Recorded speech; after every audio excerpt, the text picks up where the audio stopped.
Good morning guys. तर परंपरा आहे आमची आज शेवाळ्याची खीर. सगळ्यांचीच आहे, आमची नाही.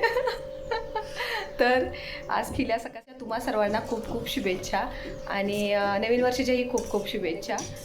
छान झाले, उत्तम झाले. जरा खिरीचा आस्वाद घेतो. हां, खिरीचा आस्वाद घ्या. ओके. शेवाळ्याची खीर पुरणपोळी बनवली असेल तर नक्कीच कमेंट करून सांगा मला. शेवाळ्याची खीर वगैरे खाऊन झालेली आहे आणि आता आमच्या बंधुराजानं काय तर पार्सल पाठवले. सकाळी ट्रॅव्हल्समधून आले. साहेबांना गेलं 4 वाजता पहाटे. तर बघूया काय पाठवले. ते आता माझं चाललंय बघायचं. तर आमच्या गावाकडनं द्राक्षे बागायला खूप साऱ्या, त्याच्यामुळं ना द्राक्षे खूप आहेत. मग आमची पण बाग होती द्राक्षाची, पण आता 1-2 वर्षापूर्वीच काढल्या. पण आमच्या काकांच्यात वगैरे आहेत सगळीकडे. तुम्हाला मी व्हिडिओमध्ये दाखवलंच होतं की बागेतली द्राक्षे वगैरे छोटे. आता नेक्स्ट वीकमध्ये जेव्हा जाईल ना गावाला तेव्हा दाखवेल तुम्हाला द्राक्षाची बागेमध्ये जाऊन. हे द्राक्ष, हे बघा द्राक्षे छान छान मस्त मस्त गोड गोड. नेक्स्ट वीकमध्ये जाणार आहे त्यामुळे त्याला जास्त सांगितलं जाणार, थोडेच दिवस नाही. हा किती छान कलर वगैरे आले. अशी द्राक्षे छान लागतात खायला वगैरे आणि झाडाला तर खूप छान लागतात, मस्त अशी खाल्लेली गावाकड झाड आहे. हे बघा छान छान.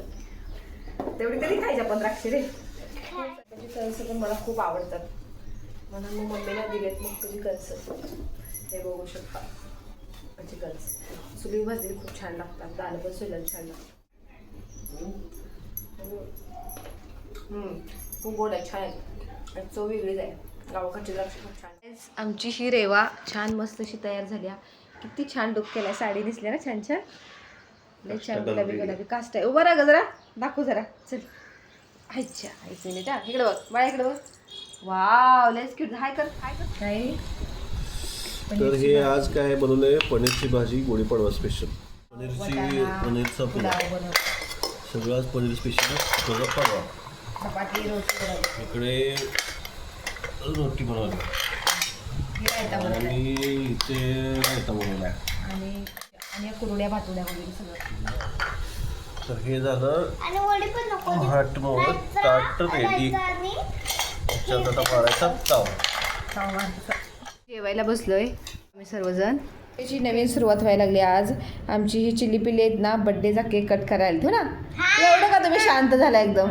चला आता केक कट करूया. चला. Happy birthday to you.